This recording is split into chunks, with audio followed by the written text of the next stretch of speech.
Bismillahirrahmanirrahim. Assalamualaikum warahmatullahi wabarakatuh.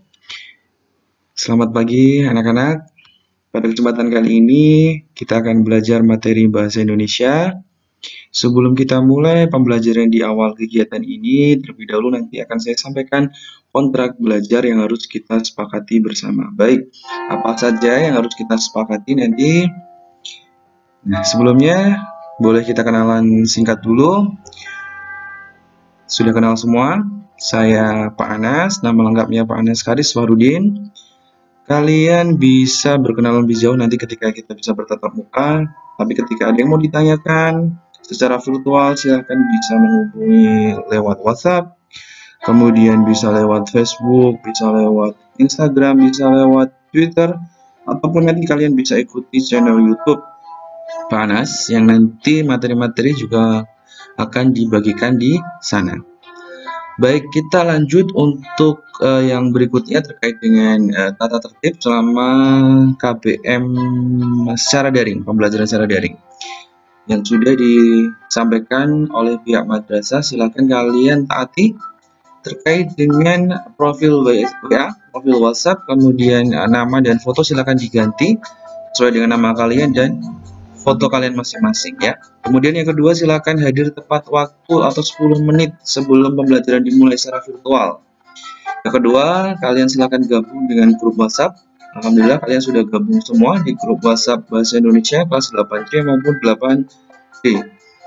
Yang ketiga, silakan ikuti pembelajaran dari awal sampai akhir. Yang keempat, silakan disimak dan diperhatikan dengan baik penjelasan dari Bapak Ibu Guru. Yang kelima, silakan mengerjakan evaluasi ya.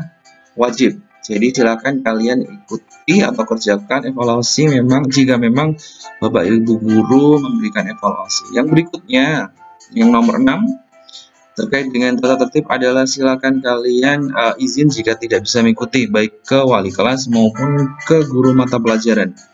Yang ketujuh, silakan bersikap sopan dan santun ketika bertutur kata di media sosial. Yang kedelapan, silakan ditaati aturan yang ada terkait dengan undang-undang ITE, jangan sampai kalian melanggar ketika bermedia sosial ya. Yang kesembilan, ketika ada pelanggaran, Bapak Ibu Guru bisa memberikan sanksi ya kepada kalian. Baik, kita akan segera mulai. Untuk kontrak belajar yang selanjutnya adalah terkait dengan KKM, kriteria ketuntasan minimal belajar untuk bahasa Indonesia sama dengan mata pelajaran lain, yaitu 67. Tapi nanti kalian harus bisa target lebih dari 67, bisa kalian targetkan 70 ya. Jangan sampai kalian hanya 67 saja, ini terlalu minimal. Baik, yang selanjutnya adalah terkait dengan materi selama 1 semester ke depan. Silakan kalian bisa simak pula buku pelajaran yang sudah dibagi melalui perpustakaan. Kemudian ada 5 teks yang kalian pelajari, silakan nanti dibaca sendiri. Kemudian tiap teks tentunya ada penilaian harian. Dari aspek pengetahuan, kemudian keterampilan, nanti juga akan ada beberapa praktik, proyek, maupun portofolio, tugas-tugas yang kaitan dengan keterampilan kalian.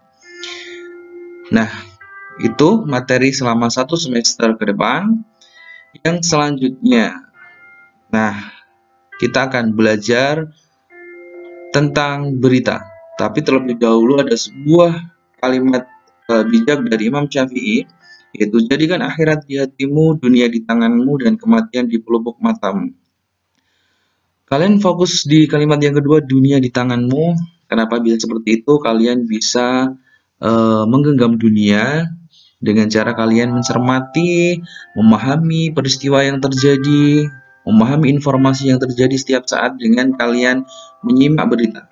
Ya, jadi kenapa kita harus belajar tentang berita? Karena kita bisa menggenggam dunia di tangan kita dengan mencari tahu, dengan membaca informasi dan peristiwa apa yang terjadi. Nah, kita akan lanjutkan. Apa itu berita? Hari ini ada apa di Indonesia? Hari ini ada apa di dunia? Kalian harus paham. Ya, jangan sampai kalian menjadi siswa yang kubdet, tidak tahu informasi, dan tidak tahu apa-apa ya. Apa yang dimaksud berita? Berita bisa didefinisikan sebagai keterangan mengenai kejadian atau peristiwa yang hangat, kabar, pemberitahuan, ataupun pengumuman berdasarkan KBBI tahun 2016. Berita atau dalam istilah bahasa Inggris news bersifat aktual dan faktual. Apa itu aktual? Yaitu betul-betul terjadi sesungguhnya. Kemudian sedang menjadi pembicaraan orang, sedang hangat, baru saja terjadi. Itu sifat berita yang aktual. Kemudian berita juga harus bersifat faktual, yaitu berdasarkan kenyataan dan mengandung kebenaran. Tidak boleh sebuah berita menyampaikan sesuatu yang tidak benar, bohong, atau yang sering kita kenal dengan berita hoax ya. Baik anak-anak, itu tadi tentang berita dan sifatnya. Kita akan lanjut kepada submateri berikutnya. Nah, bisa dijawab dalam hati saja. Apa yang dimaksud berita? Apa kegunaannya bagi kalian sebagai pelajar? Media apa saja yang bisa kita gunakan untuk mendapatkan berita? Kemudian apa yang lebih unggul dibanding media-media yang kalian tahu? Seperti tampak di gambar. Kemudian tema berita apa yang kalian sukai? Silahkan itu dijawab di dalam hati dulu saja. Nanti akan Pak Anas sampaikan atau berikan dalam latihan selanjutnya ya. Kita akan lanjut ke materi yang berikutnya. Nah, kenapa berita itu penting? Ya, berita menjadi sebuah menu penting, ibarat sebuah makanan itu adalah asupan gizi kalian, menu sehat kalian. Jangan sampai ketinggalan, jangan sampai satu hari pun kalian tidak dapat informasi apapun. Itu akan sangat merugikan kalian. Jangan hanya story di medsos kalian yang berganti, tiktokan sepanjang hari, foto jalan-jalan di posting, main game online tak kenal waktu. Maka setiap detik ada berita yang silih berganti. Perbarui informasi kalian dengan mendengar, menyimak, atau membaca berita. Kalau tidak ingin menjadi manusia yang update atau kurang update ya. Baik, yang selanjutnya. Kita agak lebih cepat saja. Yang berikutnya adalah unsur pokok berita. Kalian pasti ketika SD atau MI juga pernah diajarkan tentang unsur-unsur berita. Yang meliputi 5W1H dalam bahasa Inggris ya. Tapi kita juga punya singkatan dalam bahasa Indonesia, kita punya akronim yang memudahkan untuk mengingat, yaitu adik Simba. Nah, siapa itu adik Simba? Ya, adiknya mbah kamu, adiknya yang kamu. Ya. Maksudnya apa? Itu adalah sebuah akronim dari kepanjangan atau singkatan apa, di mana, kapan, siapa, mengapa, dan bagaimana. Kenapa ada pertanyaan seperti ini? Karena unsur berita atau pokok-pokok informasi berita itu bisa diringkas menjadi 6 pertanyaan yang nanti ketika kalian bisa menjawab pertanyaan ini, maka kalian sudah mendapatkan unsur informasi pokok dari berita. Ketika kita lanjutkan, apa peristiwa yang terjadi, di mana peristiwa terjadi, kapan peristiwa itu terjadi, siapa saja yang kemudian ada di peristiwa itu terlibat, kemudian mengapa peristiwa itu bisa terjadi dan bagaimana. Maka ketika kalian bisa menjawab 6 hal ini, kalian sudah bisa memahami unsur pokok berita. Ingat, akronimnya adalah adik Simba. Apa, di mana, kapan, siapa, mengapa, dan bagaimana. Baik, materi kali ini cukup seperti itu dulu saja.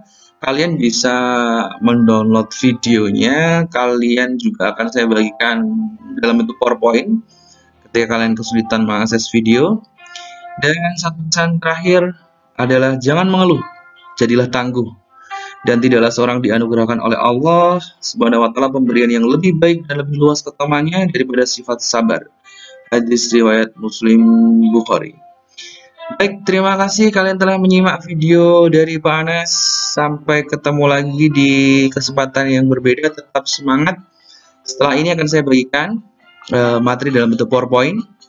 Kemudian kalian juga akan ada evaluasi tentang pembelajaran kali ini. Baik, jika ada yang ditanyakan, silakan ditanyakan di WhatsApp group atau kalian bisa tanya langsung melalui WA pribadi ke Pak Anas. Baik, sampai jumpa. Assalamualaikum warahmatullahi wabarakatuh.